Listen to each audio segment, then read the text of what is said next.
I was supposed to be here early. They gave me another assignment. They didn't pick me up to go to the assignment. I followed their instructions and waited at the hotel. I would love to be here when I can be more fully in depth on this subject, because there's a whole lot of illusions about Africa's relationship with other people in the world. There's a whole lot of illusion about our relationship to the religions in the world. And these belief systems that had its origin in Africa, all of them, and there is no exception, turned on African people. I said there is no exception. And there's one thing you have to get through your mind and keep it. Nothing that ever came from the European mind was meant to do anything but facilitate European domination of the world. And I said there's no exception.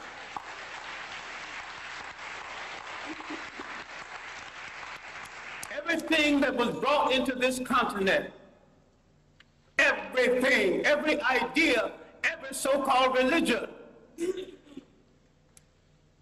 was meant to dominate and to control. The Arabs had no illusions about it. The Europeans had no illusions about it. You were the ones with the illusions. And yet every element that went into the making of every major religion in the world started in Africa. Why is it that you are so naive? You let people redress something that you invented, sell it back to you, and enslave you through it.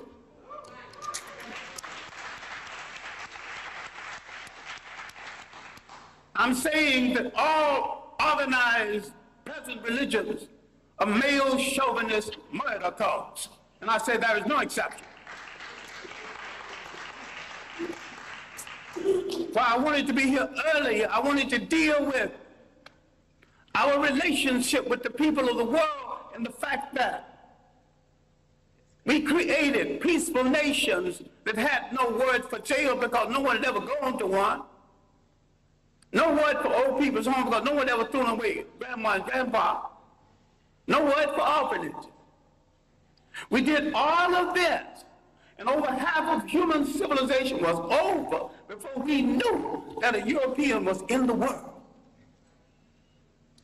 Before he wore a shoe or lived in a house that had a window. Now, Africa has always and still is the prize for the whole world. We as a people have always been the world's richest people, culturally rich, mineral rich.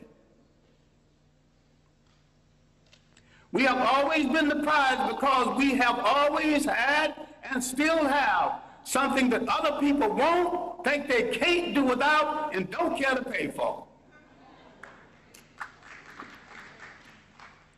Because we have always been the prize, we have been under siege for over 3,000 years. Nothing that ever brought into Africa from the outside was meant to do the Africans any good. That means all other religions. Islam was the handmaiden of Arab imperialism. Christianity was the handmaiden of European imperialism. The Hebrew faith was the handmaiden of a concept called the chosen people. Now, if God is kind and God is merciful and God has no stepchildren, he won't choose one over the other. And to say he chose some people, you're making him a bigot. And to say that he endorsed enslavement of one people over the other, you're making him an accessory to murder. The Arabs used Islam to rationalize their slavery and their imperialism. The Europeans used Christianity to rationalize their slavery and imperialism. Who are you kidding about friends in the world? Damn it, if you want a friend, look in the mirror.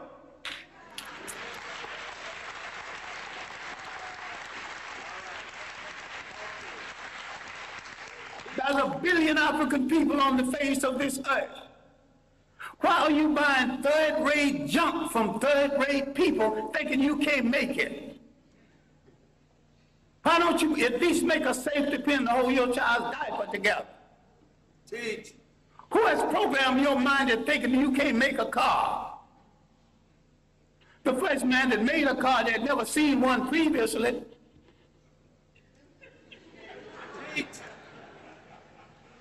The Japanese bought cars, bought locomotives, broke them down and studied them, and had a Japanese technician produce each piece, put it together, and had a much better train than the one they copied from. All knowledge in the world belongs to everybody in the world. Yes.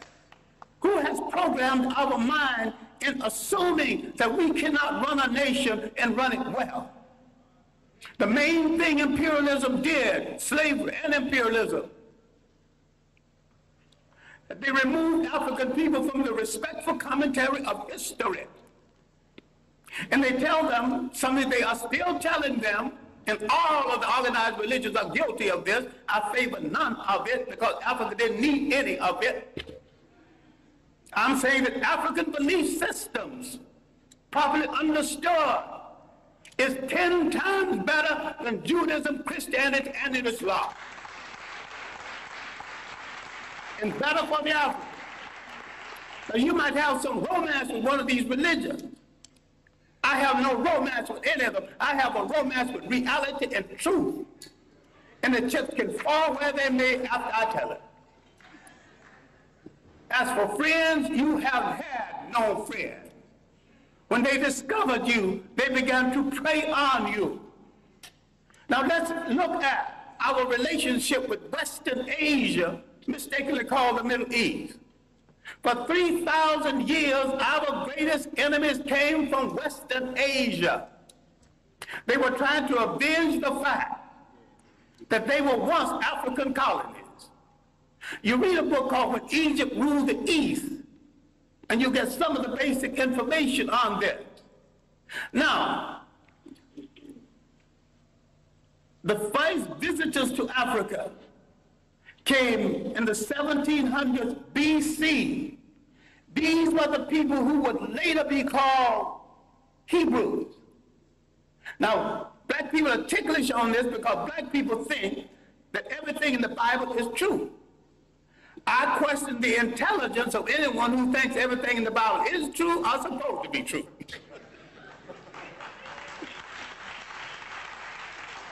It's allegory,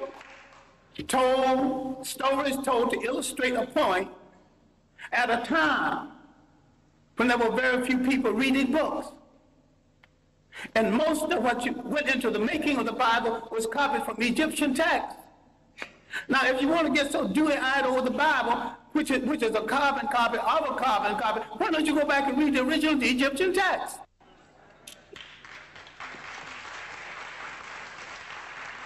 Then you see where all these stories started from.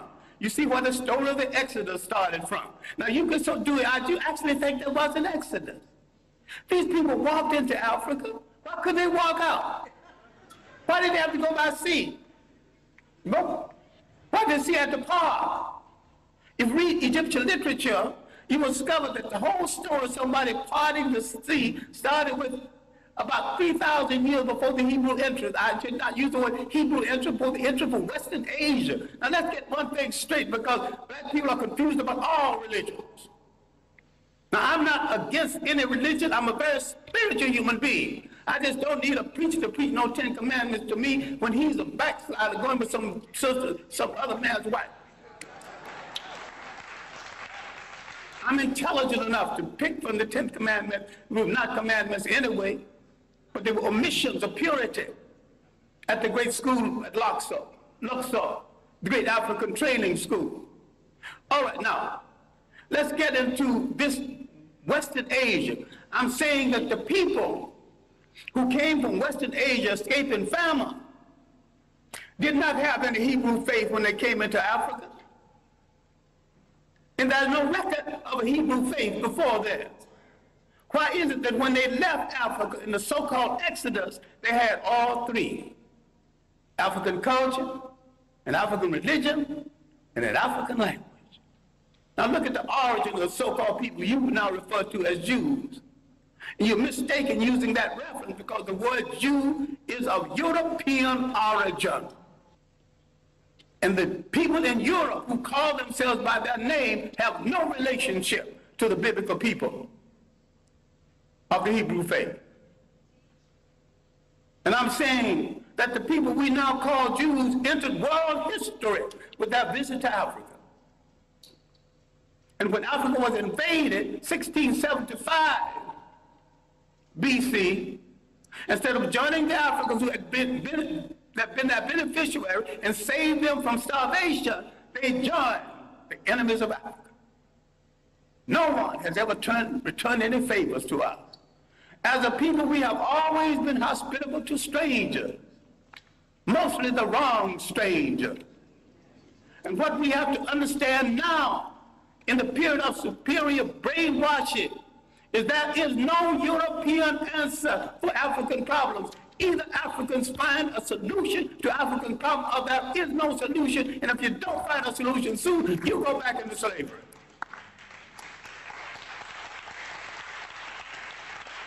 We have to stop all of this nonsense about who belongs to what religion when all of them were imposed on us in the first place. We stop all this fight between Muslims and Christians when neither one of the religions are doing them any good or moving them toward independence. All of them are handmaids of conquerors. All of them are religions of conquerors. We were naive when we accepted their interpretation of something that we had all along. I'm saying we need to take a good look at ourselves. I'm not talking about burning churches. I'm not talking about getting rid of religions. Understand me well. I am saying that every single thing that touches your life, religious, socially, and politically, must be an instrument of your liberation, or you must throw it into the ash can of history.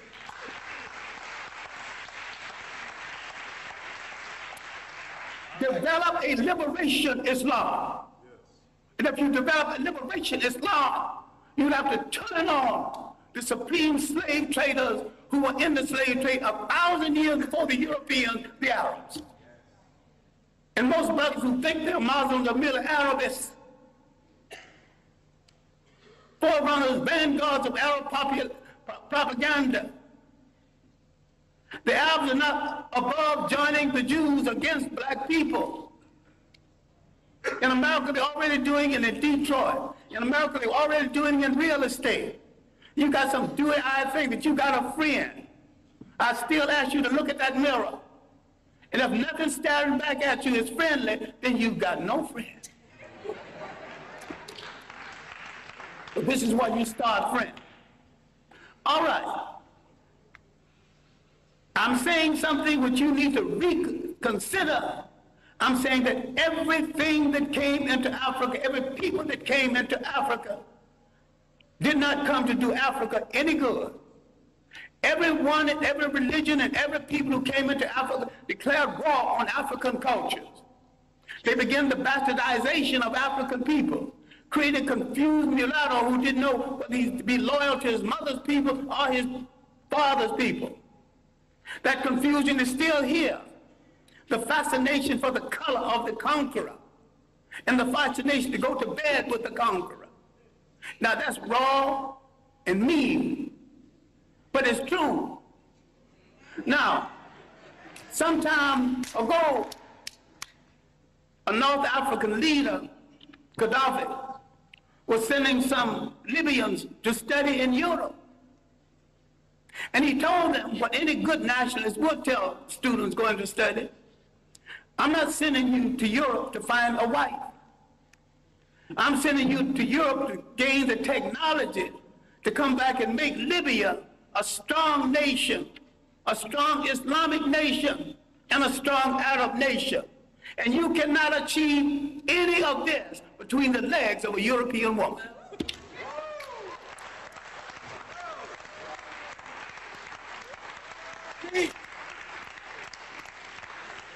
When is somebody going to get strong enough to tell Africans going to school, you're going to come back home and pair up with a sister, but if you want to pair up over there, stay over there.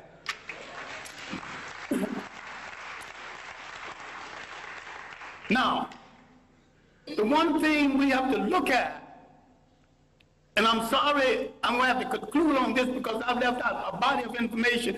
At the university, I teach an entire course, semester course, on Africa's relationship to other people. And I devote several semesters to Africa before Europe, the consequences of the coming of the Greeks, who stole a lot that they think is their culture, stole a lot that you think is Greek philosophy. We've been the victims of propaganda. And yet, if you read the Journal of African Civilization, other works,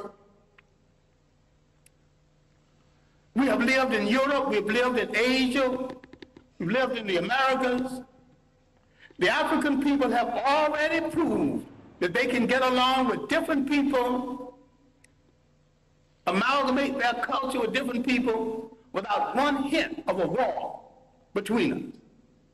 People who come into Africa immediately declare war on African culture, standards of beauty, standards of conduct, and change the African concept of theirs so they can rule through him. This was true of the Greeks, who began the bastardization, again, the European bastardization of Africa. The Western Asians had begun it 3,000 years before that. The Romans, a bunch of well-dressed thugs who could write well but couldn't think, who borrowed practically everything. They laughed at the Africans' concept of Christianity. The African was practicing and not giving it a name. This is why you don't know nothing about the African origins of Christianity. This is why a whole lot of people will not read Ben Yarkinen's The African Origins of the Major Western Religions, Africa, Mother of Western Civilization, a Black Man of the Nile. Because he's telling it like it is, but you also will not read white radicals who identified Africa as the origin of the great religions of the world, especially Alvin Boyd Kuhn in his work, Who is This King of Glory? In Shadow of the 3rd Century. We have dealt with John Jackson, another radical black historian, with Man, God, and Civilization. We let some of our great scholars die in hunger, die wanting for friendship. Now, having devoted my greater portion of my life to scholarship and teaching and digging up information on African people and trying to make African people face reality, I have often said, a point that I wish you to consider, I didn't have to do it. I chose to do it. And if I had to do it over again, I would do it better. But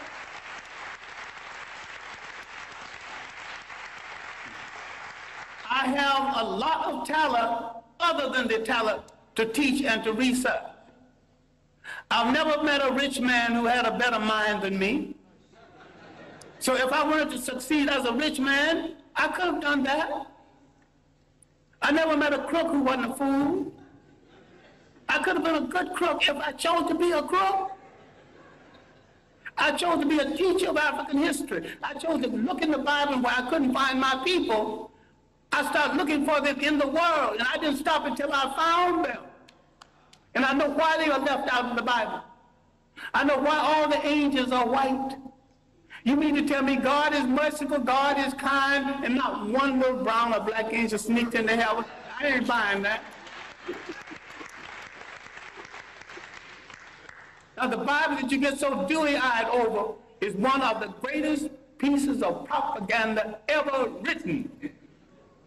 If you want to read the Bible, why don't you read the Bible one day and read Mein Kampf the next day and see the comparison? That's hard on your mind. Because you think if you don't have Christianity, Islam, or Judaism, you don't have to have spirituality. I've got more spirituality after I put all of them down. And I've got more religion after I put all of them down.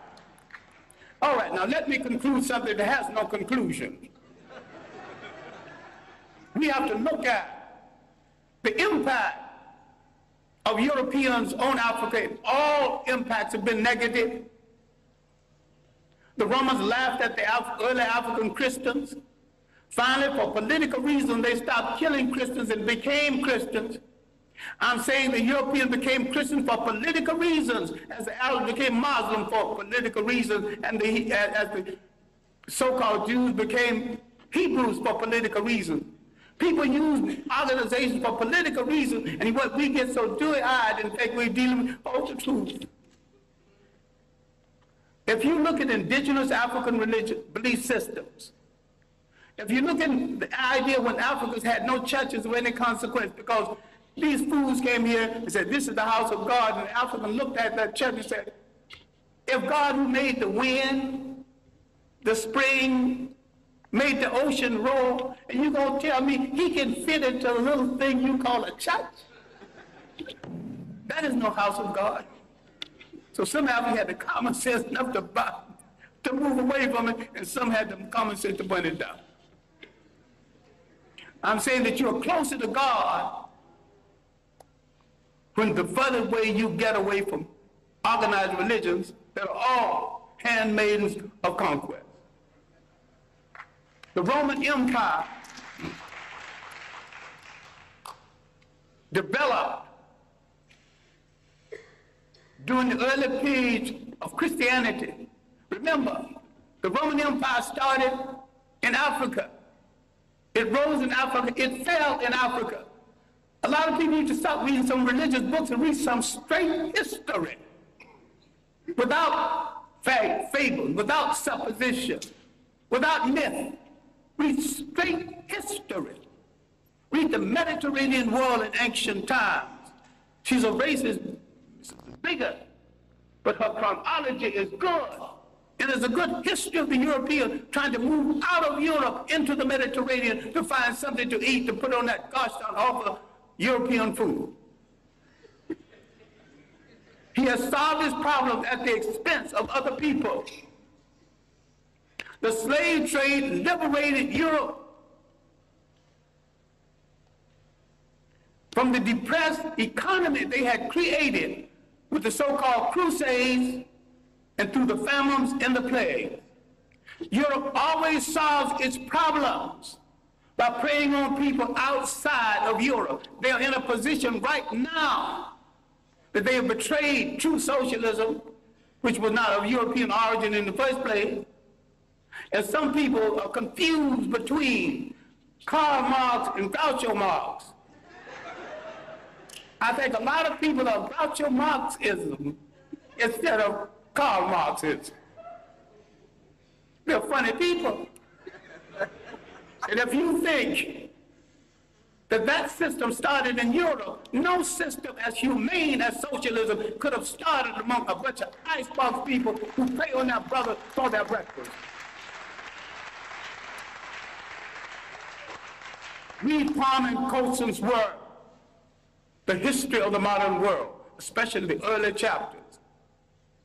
Now, the evidence of Africans in the New World, the evidence of 1,000 years of civilization before slavery, all of this I'm not discussing because there is no time.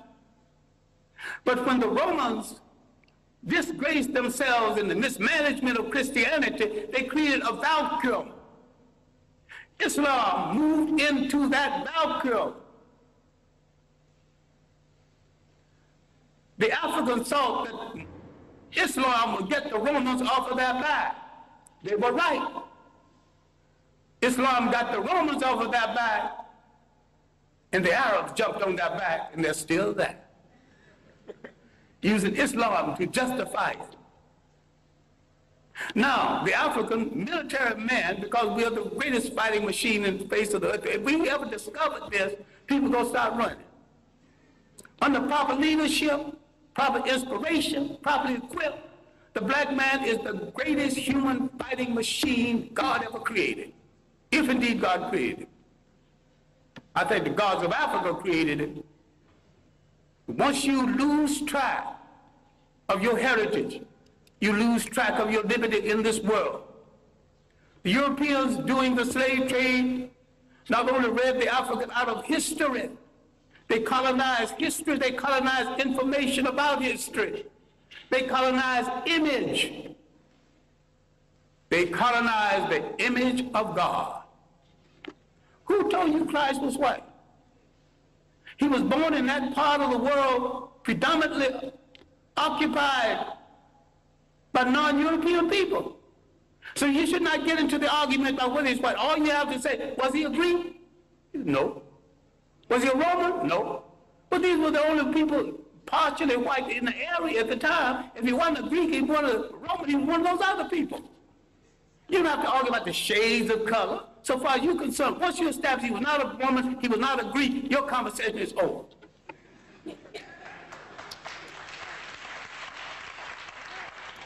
Now, if somebody else want to argue about his shade, well, that's their problem.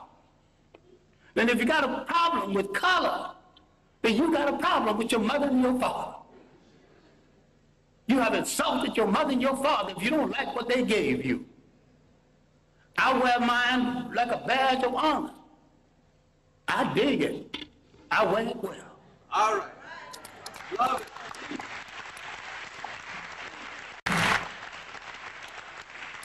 I'm saying in closing, and I am closing, that what you have to do is take a holistic look. Not only at your position in the world, but your potential in the world. You have to learn how to convert everything into an instrument of liberation or leave it alone. You have to realize there was no Greek fraternities and sororities until they were introduced to secret African societies.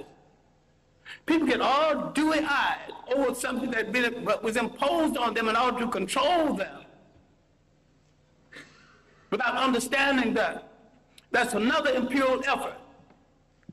So it bothers me, and although I have good personal friends who are Muslim, that not a single Muslim scholar have dealt with that 1,000 years of African independence before slavery and how the Arabs from the north systematically destroyed these nations. It did not occur. 1591, from Morocco, an army was launched against these great independent nations in inner West Africa. These were great states, and because of poor communication between African and African, there was enough armies in these states to march down to the coast and to drive every slave trader into the sea. But the communication between African and African was so poor. Even today, the East Africa is not too clear about what's happening in West Africa. And nobody knows what's happening in North Africa because the conspiracy to hold on to Africa is happening in South Africa and in North Africa. So the whites in South Africa willing to play a part, and the pseudo-whites in North Africa willing to play a part.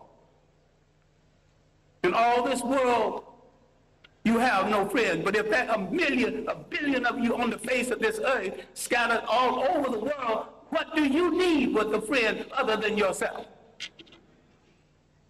Why can't you turn inward on yourself and say, I will wear no clothes I don't produce. Start with your underwear. I wear no shoes that's not made by a brother. You're creating a shoe factory, employment at once. Start buying airplanes, break them down and study them, later on make airplanes. What this whole thing is about is the restoration of confidence. It has been the role of these handmaidens of colonialism to destroy your confidence in yourself. You don't believe that you can look like a god. You don't believe a black father in your home is to some extent a god. That doesn't make the black woman less than a goddess. Because we produced the first human society that recognized and respected the female god. We produced the first human society that said you can't be a king unless you got a queen. You can't be a god unless you got a goddess. So you can see all of these social ills that people are defending now, none of it started in our countries. I defy anyone alive And those who want to come alive, come back and prove me, I invite them too, to show me one single case of sexual deviance or maladjustment any place on the African continent before the coming of foreigners.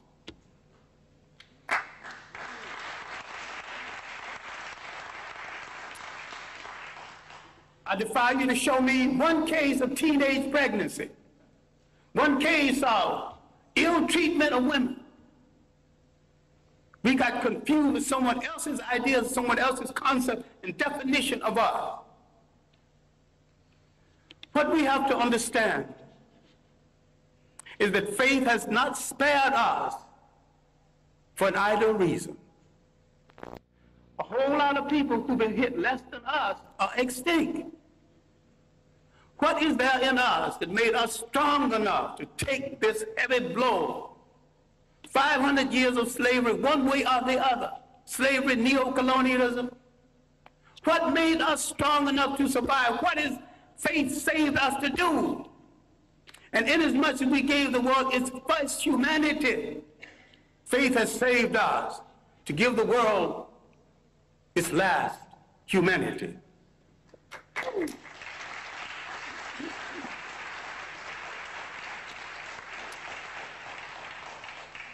What we have to do is to believe it, to believe that we are worthy of it, and to believe that we are capable of it. What black studies should be about, what black religion should be about, is the restoration of the confidence. And the restoration of the confidence is we must rule the state again. There is not an imitation nation, not an independent nation in Africa or the Caribbean Islands. They're all imitation European states. And what we have to understand is that the nation state is stagnant. The African did not live in a nation state, they lived in a territorial state. The African learned something that's very basic. Cultures have to be fertilized by cultures. People have to be fertilized by the interaction between cultures and cultures. This insecure European tightened his borders, you know. You got a passport to come here? The word passport is not in any African language. The things he invented to restrict himself, he imposed on other people. Once we gain confidence in ourselves, and once we look at that person staring back at us from that mirror and like what we see, and don't move from that mirror until you like what you see.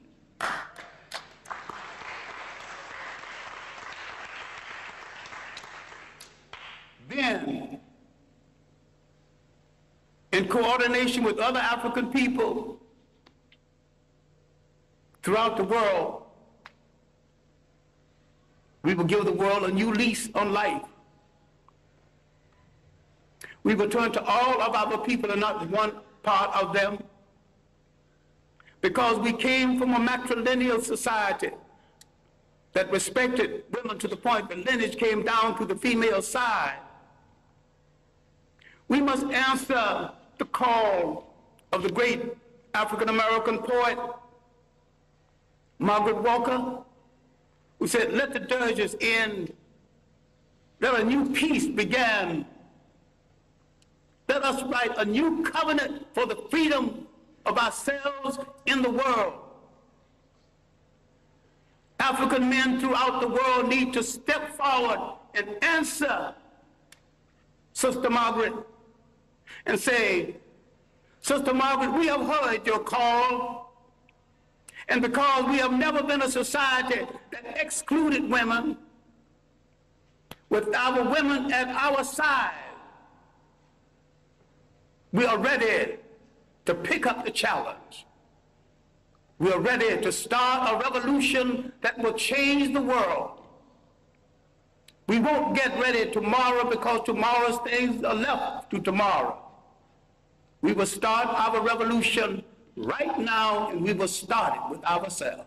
Thank you.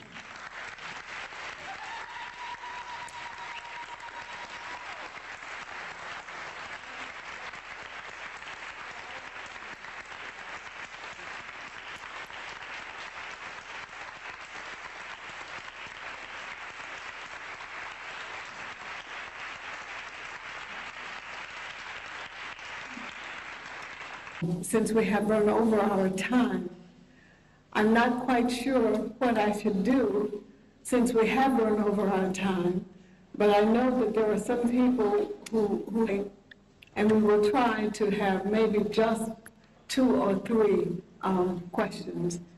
I see a hand. You'll have to speak very loudly. Really, we really have problems with the weather pattern.